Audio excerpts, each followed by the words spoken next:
Bismillahirrahmanirrahim. Assalamualaikum warahmatullahi wabarakatuh.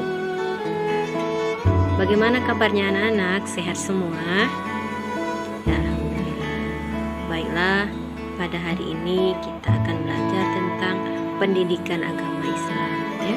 Jadi sebelum memulai pembelajaran, alangkah baiknya kalau kita berdoa terlebih dahulu biar apa yang kita pelajari hari ini bisa bermanfaat dan mendapatkan keberkahan dari Allah Subhanahu wa taala. Ayo mari kita berdoa. Bismillahirrahmanirrahim. Rabbi zidna ilma warzuqna fahma. Amin ya rabbal alamin. Baiklah, sebelum memulai pembelajaran hari ini, Ibu akan membacakan tujuan pembelajaran yang akan kita lakukan pada hari ini. Yang pertama, siswa dapat menjelaskan pengertian zakat ya. Yang kedua, siswa dapat menyebutkan jenis-jenis zakat dan penerapannya. Yang ketiga, siswa dapat menentukan siapa saja golongan yang berhak untuk menerima zakat itu sendiri. Baiklah, pada hari ini kita akan belajar tentang bab keempat, yaitu hidup lapang dengan berbagi. Materi yang pertama itu tentang zakat ya. Jadi belajar zakat di kelas 5 SD ini sangat penting. Kenapa? Karena zakat adalah salah satu rukun Islam yang wajib bagi umat muslim ya. Dan memahaminya sejak ini membantu kita semua mengerti kewajiban berbagi ya, dan peduli kepada sesama, serta menanamkan nilai-nilai keikhlasan dan tanggung jawab sosial atau peduli terhadap orang lain. Baiklah, untuk memulai pembelajaran kita hari ini, alangkah baiknya kalau kita membaca basmalah terlebih dahulu. Bismillahirrahmanirrahim. Baik, jadi yang pertama ini materi tentang pengertian zakat. Ada yang tahu arti pengertian zakat? Baiklah ya. Jadi zakat secara bahasa itu artinya tumbuh, berkembang ya, suci atau berkah. Sedangkan menurut istilah itu sejumlah harta tertentu yang wajib dikeluarkan oleh umat Islam yang mampu dan diberikan kepada orang yang berhak menerimanya sesuai dengan ketentuan syariat Islam. Orang yang membutuhkan ini maksudnya seperti apa? Seperti fakir, miskin ya, atau kalau yang akan kita pelajari ini ada 8 asnaf ya. Terus zakat juga mengajarkan kita untuk berbagi, peduli dan membantu sesama agar hidup menjadi lebih berkah. Terus materi yang kedua itu tentang jenis-jenis zakat atau macam-macam zakat ya. Jadi di sini zakat dibagi menjadi 2. Yang pertama itu zakat fitrah ya. Zakat fitrah ini artinya zakat yang khusus dikeluarkan setiap bulan Ramadan sebelum sholat Idul Fitri. Zakat ini hukumnya wajib bagi semua umat Islam ya, baik laki-laki maupun perempuan, dewasa maupun anak-anak, bahkan bayi yang baru lahir pun wajib untuk zakat. Selain itu, zakat ini juga sangat banyak ya manfaatnya, terutama membersihkan diri. Artinya apa? Dengan zakat fitrah ini membantu kita membersihkan jiwa dari kesalahan yang dilakukan selama berpuasa ya. Setelah itu juga membantu sesama. Artinya apa? Zakat fitrah diberikan kepada orang-orang yang kurang mampu agar mereka bisa merayakan hari raya dengan riang gembira. Terus zakat fitrah biasanya berupa makanan pokok ya, seperti beras, gandum, sagu, jagung.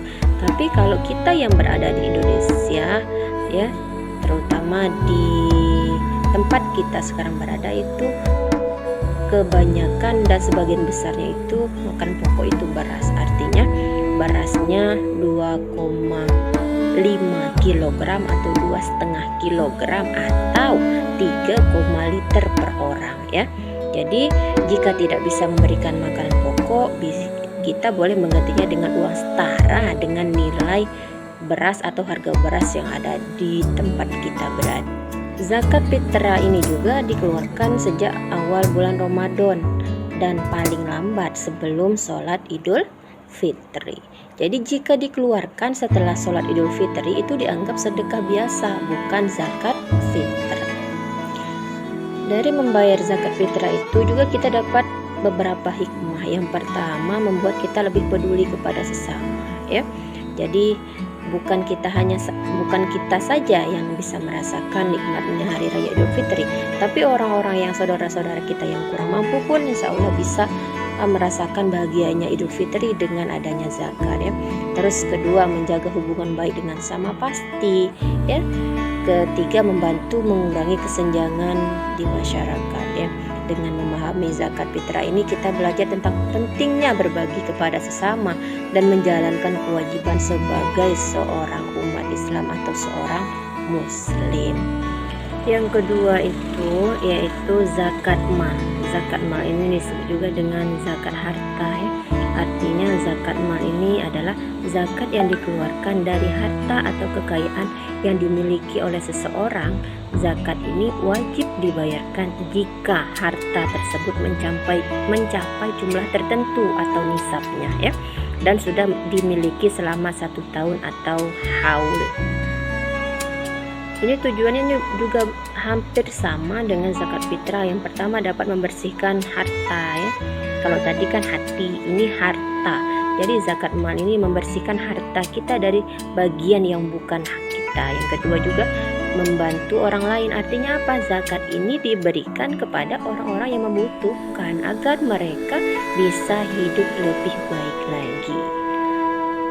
Terus karena dinamakan dengan zakat mal, ya, atau zakat harta, maka jenis harta yang dikeluarkannya itu atau jenis harta yang wajib dizakati itu meliputi yang pertama uang pastinya, ya, uang atau tabungan kita jika mencapai nilai tertentu, ya. Yang kedua itu emas atau perak jika beratnya mencapai 85 gram. Yang ketiga hasil pertanian seperti padi, jagung, gandum, ya. Terus yang selanjutnya barang dagangan atau keuntungan dari usaha itu sendiri.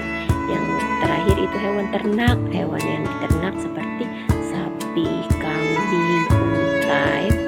Itu jenis harta yang wajib dizakati pada zakat mal ini.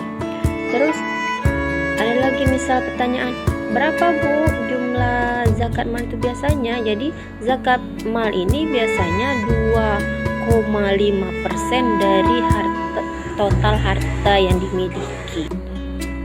Jadi siapa yang harus membayar zakat mal ini? Pasti yang pertama itu muslim atau yang beragama Islam. Terus yang kedua hartanya mencapai nisab atau jumlah minimal harta, ya. Yang ketiga itu hartanya sudah dimiliki selama 1 tahun atau haul. Zakat mal ini juga memiliki hikmah yang beragam. Yang pertama, membantu mengurangi kesenjangan sosial, ya. Artinya dapat membantu orang lain yang membutuhkan, ya. Yang kedua, menjadikan harta kita lebih berkah. Itu paling utama, ya. Menjadikan harta kita itu lebih berkah. Kenapa? Karena sudah membantu orang lain yang memang membutuhkan. Ketiga, mengajarkan kita untuk bersyukur kepada Allah pasti. Karena apa? Karena apapun yang kita miliki di dunia ini, ya, baik itu raga yang kita punya, harta yang kita punya, ilmu yang kita punya, apapun itu yang kita punya, semuanya itu titipan dari Allah Subhanahu wa Ta'ala. Apalagi harta, ya. Jadi kita wajib bersyukur apapun itu harta dikasih bagaimanapun, kita harus bersyukur dan wajib untuk bersyukur. Setelah itu juga membantu orang lain agar hidupnya lebih sejahtera, ya. Jadi orang lain pun bisa merasakan sedikit kebahagiaan dari zakat yang telah kita keluarkan.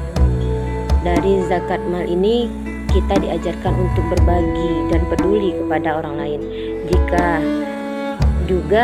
juga menunjukkan bahwa harta yang kita miliki itu adalah titipan Allah yang seperti Ibu sampaikan tadi, ya.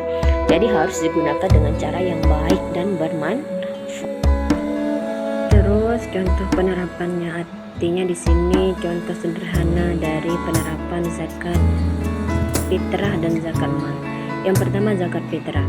Zakat fitrah ini contohnya, misalnya dalam satu keluarga itu ada 4 anggota keluarga yang terdiri dari 2 orang anak, 1 orang ayah, dan 1 orang ibu. Jadi di sini orang tuanya wajib mengeluarkan 10 kg beras. Ya, kenapa? Karena satu orangnya itu harus mengeluarkan 2,5 kg. Sedangkan contoh sederhana dari penerapan zakat mal ini, contohnya misal Bu Siti memiliki 100 gram emas. Jadi yang harus dikeluarkannya itu 2,5 dari emas yang dipunyai oleh Bu Siti. Jadi 2,5 dari 2,5%-nya dari 100 gram itu yaitu 2,5 gram emas yang harus dizakati oleh Ibu Siti. Selanjutnya itu tentang siapa saja golongan yang berhak untuk menerima zakat.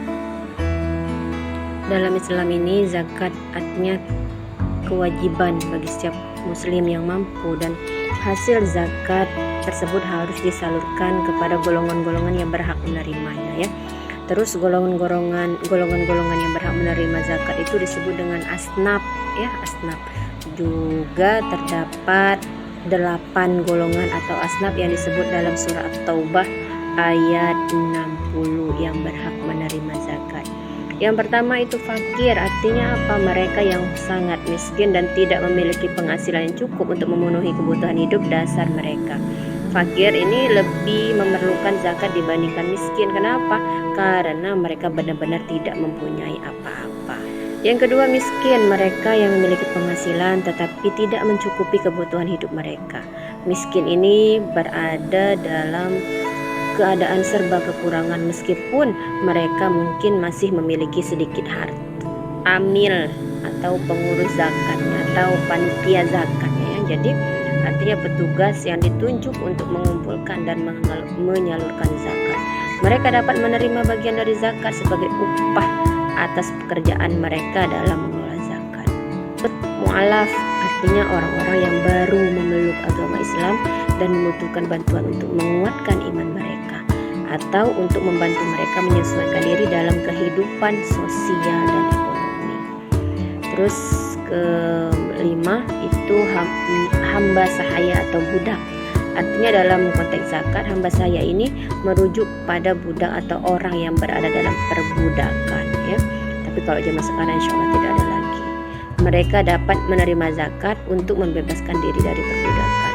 Yang keenam itu ghorim. Ghorim itu orang yang berhutang. Mereka yang berhutang dan tidak mampu membayar hutang tersebut sehingga mereka diberi zakat untuk melunasi hutangnya. Namun hutang yang dimaksud adalah hutang yang bukan untuk perkara yang haram atau yang tidak bermanfaat, tapi guna untuk memenuhi kebutuhan hidup mereka, ya. Yang ketujuh itu fisabilillah, artinya mereka yang berjuang di jalan Allah Subhanahu wa taala, yang meliputi para pejuang yang berperang untuk membela agama Islam atau mereka yang terlibat dalam kegiatan dakwah dan penyebaran agama Islam. Yang terakhir itu yaitu ibnus sabil, yaitu musafir atau pelancong yang dalam perjalanan dan kehabisan biaya sehingga mereka berhak untuk menerima zakat demi melanjutkan perjalanan mereka. Jadi masing-masing golongan ini memiliki hak untuk menerima zakat berdasarkan kebutuhan mereka yang telah diatur oleh syariat Islam, ya. Jadi zakat yang diberikan kepada golongan-golongan yang tepat akan membantu meringankan beban mereka dan dapat menciptakan kesejahteraan sosial dalam masyarakat. Baik, itu saja penjelasan dari Ibu, ya. Jadi semoga apa yang Ibu sampaikan hari ini bisa bermanfaat dan mendatangkan berkah dari Allah Subhanahu